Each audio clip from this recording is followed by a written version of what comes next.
Does it not feel like venture capitalists are hiding from us easier ways to start a business? Join me on this episode of Making Billions as I walk through a secret strategy called entrepreneurship through acquisition, giving you the tools you need in your pursuit of making billions. Here we go.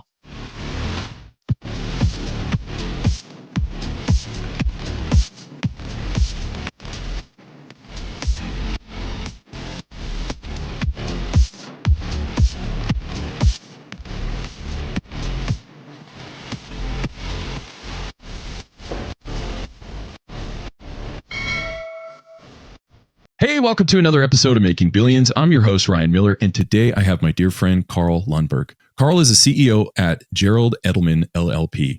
With his expertise in acquisitions and search funds, due diligence, debt funding for UK acquisitions, and management buy-ins, he's a game changer who's revolutionizing the world of M&A in its industry.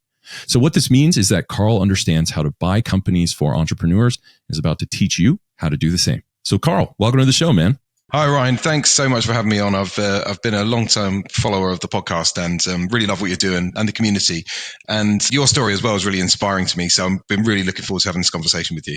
Likewise, brother. This is so good to have you. Calling all the way from the UK. It is truly an honor to have someone with your caliber and expertise in search funds and how to buy companies for entrepreneurs. We're going to get into all of that stuff. But before we do, let's hit them right between the eyes for the beginners. What is a search fund? And then we'll get into how to win and not lose when you're starting out on this path. So what is a search fund? Of course. Yeah. So a search fund, I mean, really, when we talk about search funds, often what we mean is a kind of categorized into two different buckets. One is the traditional search fund, which is something that was devised in Stanford University back in the 80s, I believe. And then also grouped in that now is really any other entrepreneurship through acquisition route. So broadly can be split between traditional search funds and self-funded searchers. So both entrepreneurs looking to acquire businesses. A traditional search fund will be an individual or a group of individuals, normally one or two, who raise a search fund, so a pot of money to fund the search period while they're looking for a company to acquire. And a self-funded searcher will be someone who still goes through that search phase, but funds that bit themselves. So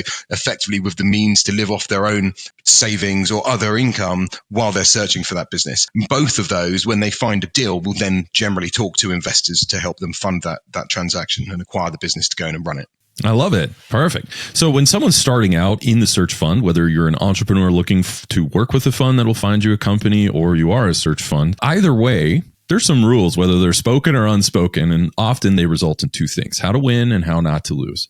So maybe we could warm up people listening around the world. We're in 100 countries around the world. Help us understand, in the world of search funds, how do you win in the early days? I think the first decision to make, of course, is whether you need to go down the traditional route or whether you're going to do it self-funded. And normally it's quite an easy decision, particularly if you're going down the traditional route, because it means, well, usually it's because actually I don't have the means to not work for up to 2 years, and or you may have the means, but you may not have the risk appetite to do that. So there's a decision to be made. And so you make that decision. If you're going to go traditional, then you need to start looking to raise some search capital.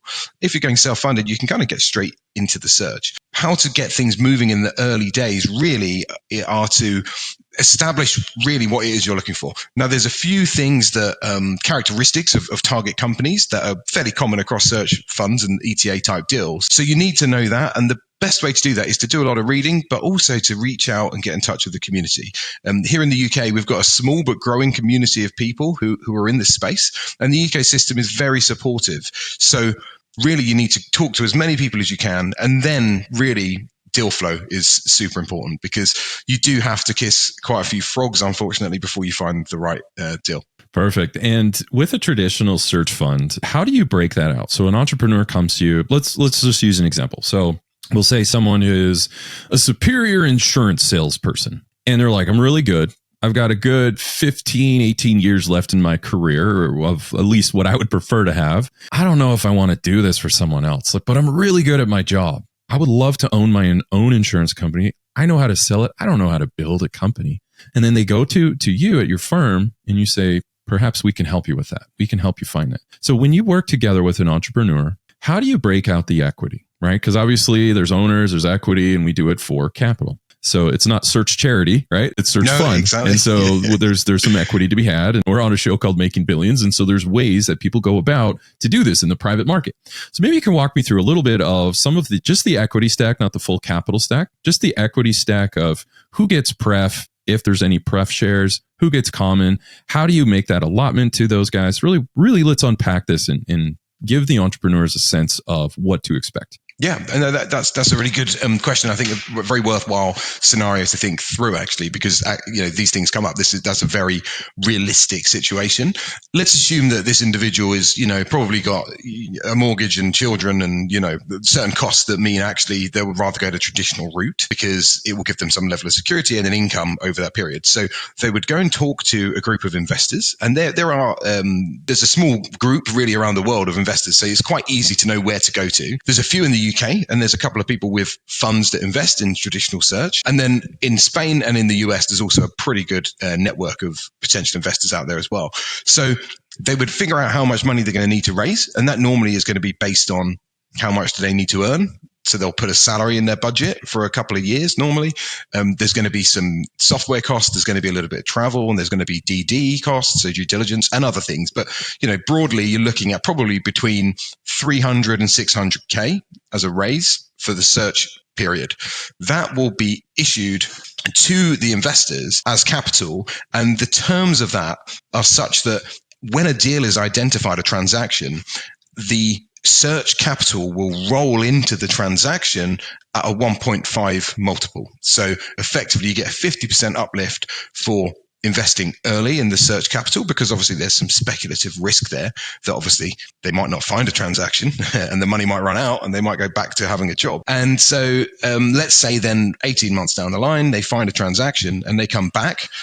The search capital also gets you optionality, so it gets you a preemption to invest in the transaction. And say there's a transaction, it's a 1 million EBITDA, insurance broker that the individual finds to buy. They're going to pay, say, £4 million for it, or dollars for the sake of an example. And let's say they're going to put some debt in, right? So there's an equity gap. They're going to put debt in of 2 million, and there's an equity gap of, say, 2 million. The money that they raise will be raised normally through the issue of preference shares. So an equity investor then puts in £2 million, and for that they receive preference shares worth £2 million, and they will have a preferred dividend attached to them, usually between 8 and 12%. And the investor will also get the lion's share of the common equity, the ordinary shares, we call it in the UK.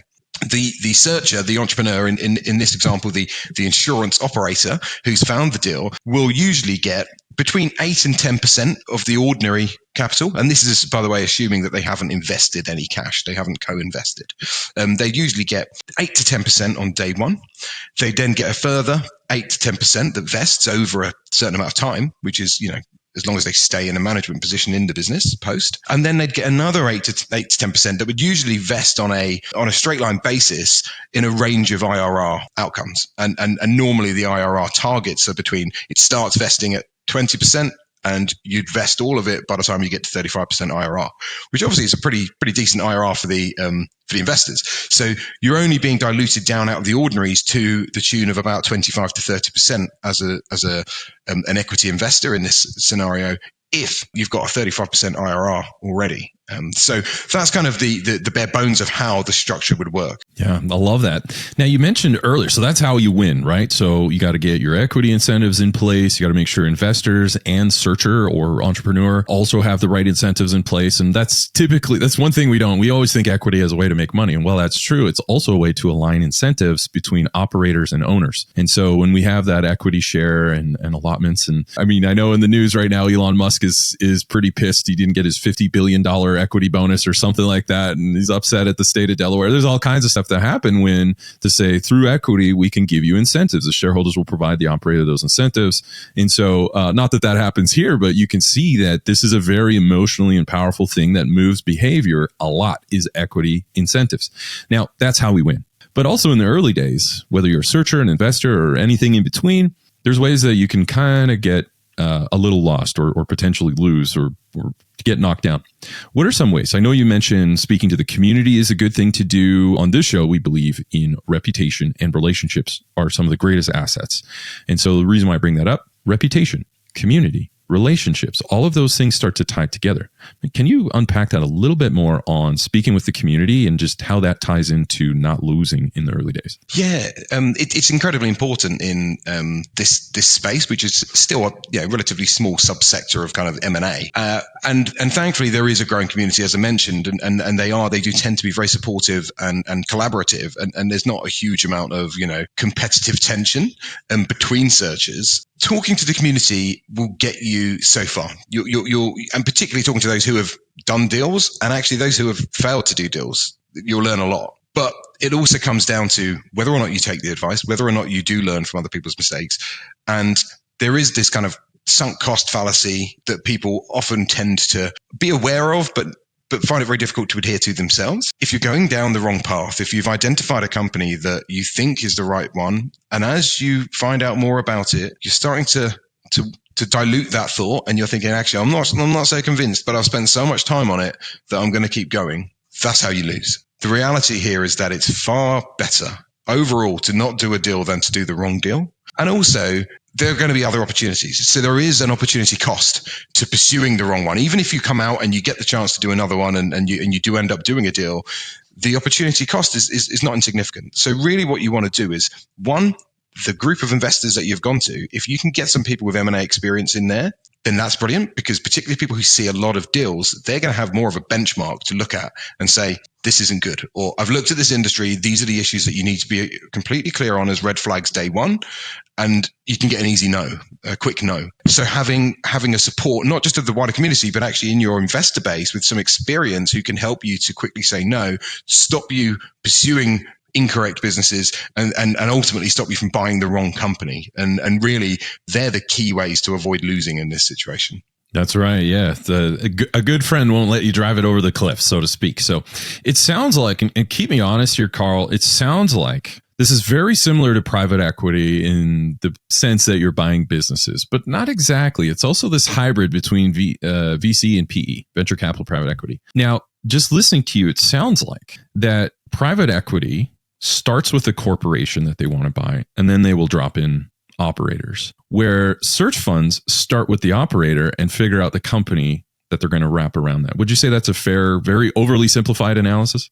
Absolutely. That's really it. And the benefit to there's benefits to both sides. That's a win-win, because the benefit to the operator is that, and I had a conversation with someone only this morning about exactly this point, which is, a very impressive individual, great academic background, great business background. And if this individual had gone to a recruitment consultant and said, can you find me a PE business that's looking to buy out a company, and they want to put a new operator in, he's not going to be incentivized enough. He's too good an individual. And I don't mean that as a slight to anyone that would do that, but he's too entrepreneurial, too driven, too ambitious to go and sit in there with a private equity owned business, maybe with a little bit of an equity incentive and a salary that's unremarkable. Whereas what he can do in the search situation is put something together himself, have a group of investors that are backing you and supporting you and providing guidance, but actually operationally hands off, don't want to meddle unless they're asked to give some involvement, and they will, which means that, one, you've got more control. Two, you've got more of the equity and therefore more of the upside. And on the investor side, what it means is if you invest in a PE fund and that PE fund has got a pot of 200 million and they need to deploy that, they will do that and they'll buy the best companies they can, but ultimately they need to buy quite a lot of companies because they've got to deploy the money, right? And so they're not all going to be the best, and they're not all going to get the best attention, and they're not all going to get the best management team. What you have in this situation is, one, there's a far lower barrier to entry because the checks that you need to write as an investor to get into it aren't $1 million plus. They're far lower often. And two, you've got someone who, one, is a very highly capable individual with usually a very good academic background and good business experience. And this is their everything. They're putting their whole time and all of their energy into making sure that this works because this is their career. This is one single investment for you, but for them, it's everything.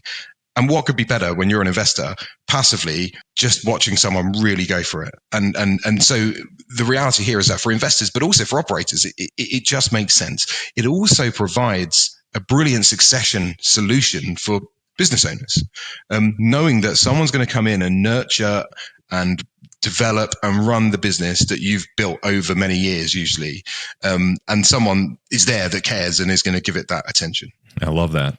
And that what you're talking about, and folks, what Carl and I are talking about is essentially the crux of the show, and also private markets, is investors need operators and operators need investors. And so where they all come together it's a very beautiful way is in search funds. And so it never is more pure than in a search fund where investors and operators come together, or funders and founders. They come together and really create something valuable for everybody. So win-win is certainly the name of the game here.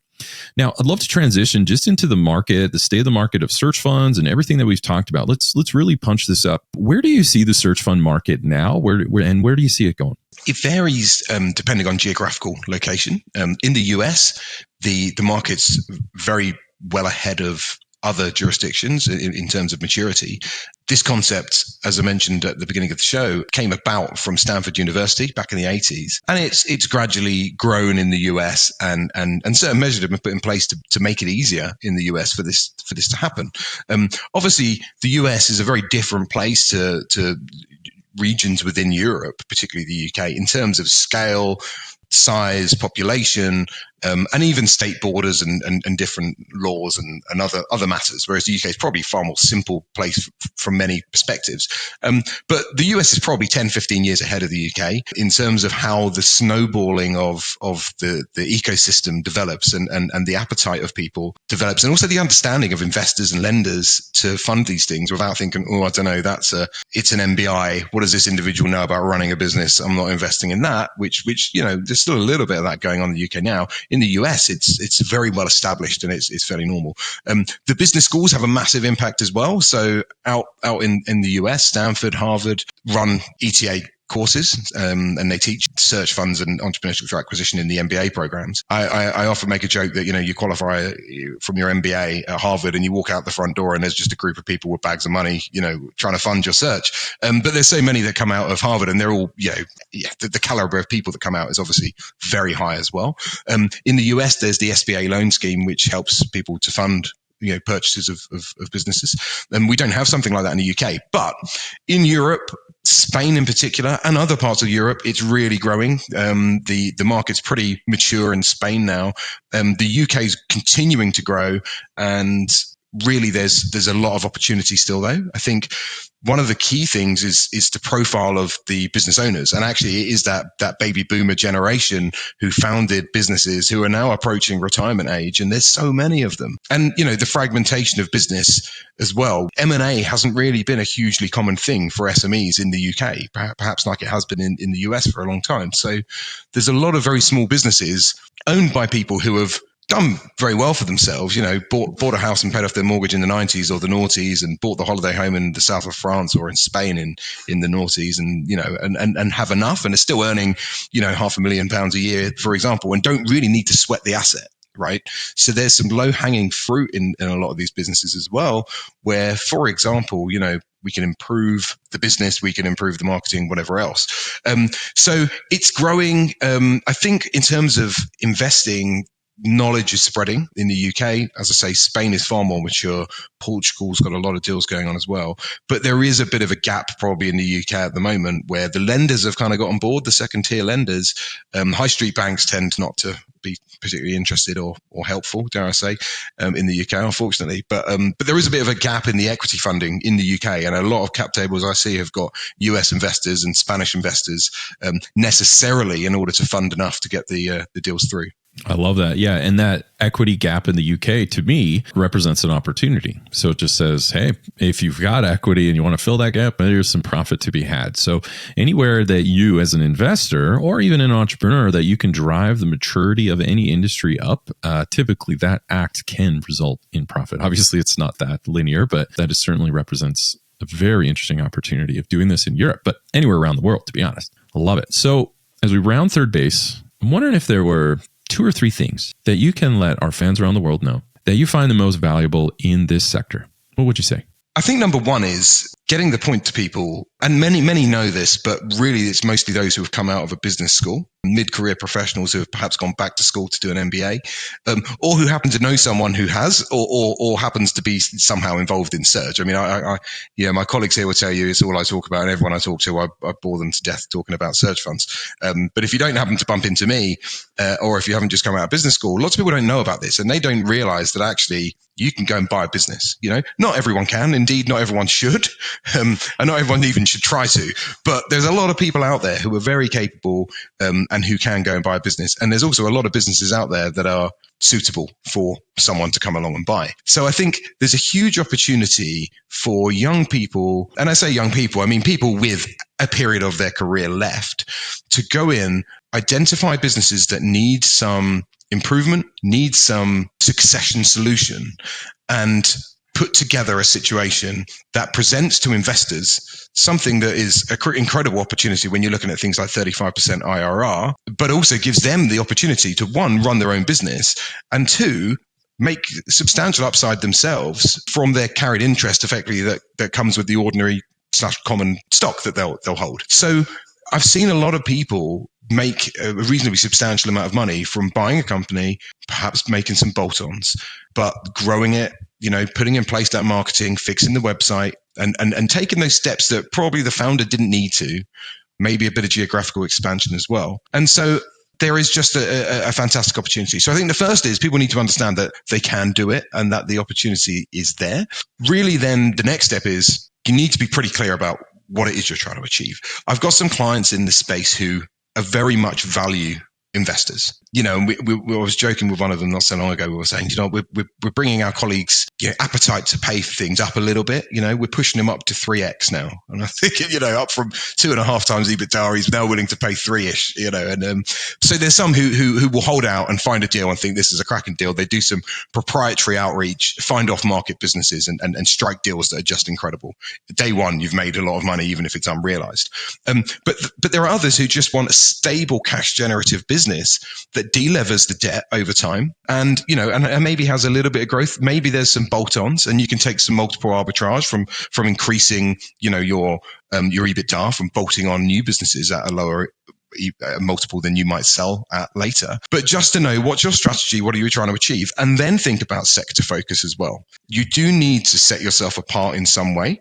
And there are a lot of founders who have nurtured the business over the years and really built it and it's their baby really. And they don't want to pass it to someone who, has no idea about the industry. Okay. So what I would say is if you've got some business experience, try to play to your strengths and try to look for something that is in an industry that you at least have some idea about. Either you've consulted in or you've worked in, or it's something that you can demonstrably say, look, I can make a difference here and I'm going to look after your staff and your business and everything else. So really that's number two. Know what it is you're looking for. Identify some of these key markers of, stable cash flow, EBITDA to cash ratio, which we want to be as correlated as possible. Unless you're looking for an asset-heavy business, but usually people do not in these situations. The EBITDA margin should be between 10 and 30% ideally. I mean, if it's higher, great, but you need to then understand why. And then think about all those other things about marketing and everything else. And point 3 really is overall think about how you're going to achieve it and how quickly. Make sure you do your research, make sure you speak to the community and understand from other people. There's a great research paper that was released in January of 2023, so over a year ago now, but it was by an outfit called the Search Investment Group. I think they're based in the US. And it was a self-funded search study. So it talked about self-funded searches. And actually, it had some interesting points in there saying that actually those who are looking in a particular industry and focusing their search rather than saying, do you know what, we're going to buy something in any industry as long as it ticks certain markers, those focusing on a particular industry actually tended to do a deal more quickly than those who are being more opportunistic and looking at everything. So there's certain things like that actually you can pick up on, learn about, and steer your search towards to make it more likely that you're going to succeed here. Perfect. Well, thank you for that. So as we wrap things up, is there anything you would like our fans around the world to know? I think it's worth saying that, actually this community is expanding. Obviously I'm very well plugged into the UK community here. As you may tell, I'm incredibly passionate about search and entrepreneurship through acquisition. I probably would in another life have been doing it myself, but I really enjoy working with clients and helping them to do it. So I do that in the UK, but also my firm, Gerald Edelman, is a sponsor for the International Search Fund Centre, which is connected to ESA Business School in Barcelona. There is a conference that happens biannually in Barcelona, and I think the off year there's one in Stanford. I think the Barcelona one's actually the largest in the world. So for anyone interested in the space, it is an international conference. So people from all around the world who are interested in search will attend that. And it's worth looking into that. We also in London, for anyone who's in London or fancies a trip to London, I founded last year the Entrepreneurship Through Acquisition Awards that we run here. And so we'll be running that again in November this year. I think it's around the 6th or 7th of November, 2024. And hopefully that will continue to be, an annual event. But what we do, it's a great excuse to, one, celebrate people who have unlocked value for people, created succession solutions, and basically done great ETA deals. But it's more a collaborative assessment in that, these deals, the great deals here create win-win. It's less one-sided than a PE deal might be. If you're a PE firm and you buy a company really cheap and maybe slightly underpay for it, that's probably a really good deal for you. In the search community, normally you've got, people staying in on a consultancy basis, or maybe even they're rolling some equity over. It's far more collaborative. So what you want to do in these deals is win-win. Create the succession solution that the seller wants. Find a nice deal that makes both sides win. And that's how we assess these awards. So we hand out awards that have created opportunities like that. And so for anyone that would like to attend that, please, don't hesitate to get in touch. We have got a website that is part of our website as a firm. So it's awards.geraldedelman.com, where you'll be able to view the details of the awards, and obviously all updated for each annual event as well. So really, it's just anyone that wants to have a chat about ETA generally, I'm always willing and very happy to do that. And, for any advice or deal flow or, financial due diligence assistance, valuations, whatever else it might be, you know where to find us. Awesome. Well, I appreciate that. So just to recap everything Carl and I spoke about, don't build a company, buy one with a search fund. Number 2 is know what you're looking for. And finally, number 3 is look for those research reports. You do these things and you too will be well on your way in your pursuit of making billions.